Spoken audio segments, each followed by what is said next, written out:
আবারও প্রাণ ফিরে পাচ্ছে দেশের ৭ পরিত্যক্ত বিমানবন্দর। অনেক দিনের অবহেলা আর নীরবতায় ঢাকা পড়ে থাকার পর চালু হতে চলেছে দেশের পরিত্যক্ত এই বিমানবন্দরগুলো।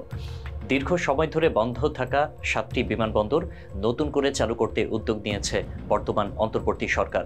বাংলাদেশ বেসামরিক বিমান চলাচল কর্তৃপক্ষ বেবিচক এই পরিকল্পনার কথা জানিয়েছে। বলা হচ্ছে এগুলো চালু হলে দেশের অভ্যন্তরীণ বিমান যোগাযোগের এক নতুন যুগের সূচনা হবে।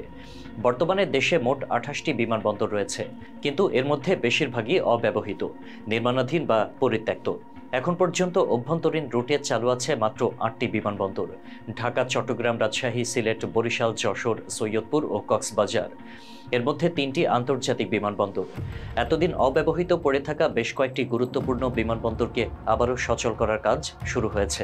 নতুন করে চালু হতে যাওয়া বিমানবন্দরগুলো হলো ঈশ্বরদী, ঠাকুরগাঁও, লালমনিরহাট, বগুড়া, শমশেরনগর, কুমিল্লা ও ঢাকার তেজগাঁও। বিশেষজ্ঞরা মনে করছেন এগুলো চালু হলে শুধুমাত্র যাত্রী পরিবহনই নয়, দেশের অভ্যন্তরীণ পর্যটন, ব্যবসা ও অর্থনীতির নতুন দিগন্ত উন্মোচিত হবে। বেবিচক জানিয়েছে ২০৩০ সালের মধ্যে দেশের বিমান চলাচল ব্যবস্থাকে আধুনিক ও বিস্তৃত করার লক্ষ্যেই নেওয়া হয়েছে এই উদ্যোগ। এর মধ্যে বগুড়া বিমানবন্দর চালুর কাজ চলছে দ্রুত গতিতে। ১৯৯৬ সালে নির্মাণ কাজ শুরু হয়ে ২০০০ সালে শেষ হলেও এতদিন সেটি কার্যত অচল ছিল। এখন সেখানে রানওয়ে সম্প্রসারণ সহ অন্যান্য জরুরি অবকাঠামো সংস্কারের কাজ চলছে।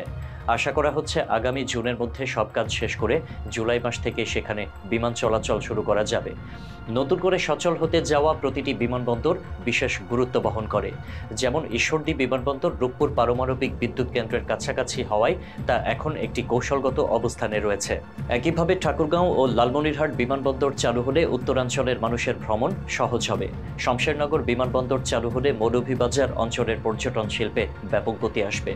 ঐতিহ্যবাহী কুমিল্লা এবং রাজধানী ঢাকার ভেতরেই অবস্থিত তেজগাঁও বিমানবন্দর চালু হলে অভ্যন্তরীণ কানেক্টিভিটি আরও সুদৃঢ় হবে। তবে চ্যালেঞ্জ কম নয়। পরিত্যক্ত এইসব বিমানবন্দরের অনেক জায়গায় অবকাঠামো ক্ষতিগ্রস্ত হয়েছে।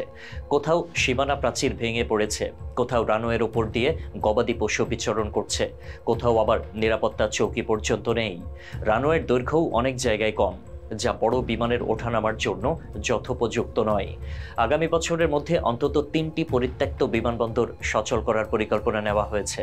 পরিত্যক্ত এইসব বিমানবন্দর সচল হলে দেশের অভ্যন্তরীণ ভ্রমণ আরও সহজ হবে, ব্যবসা বাণিজ্যে গতি বাড়বে, পাশাপাশি নতুন নতুন পর্যটন স্পটগুলোর সঙ্গে সহজ যোগাযোগ স্থাপিত হবে, যা পর্যটন শিল্পে নতুন দিগন্ত খুলবে। বিশেষ করে উত্তরাঞ্চল, পূর্বাঞ্চল এবং পর্যটন সমৃদ্ধ মৌলভীবাজার অঞ্চলে দ্রুত যাতায়াত সুবিধা তৈরি হলে স্থানীয় অর্থনীতিতে বিরাট ইতিবাচক পরিবর্তন আসবে। বাড়বে কর্মসংস্থানও।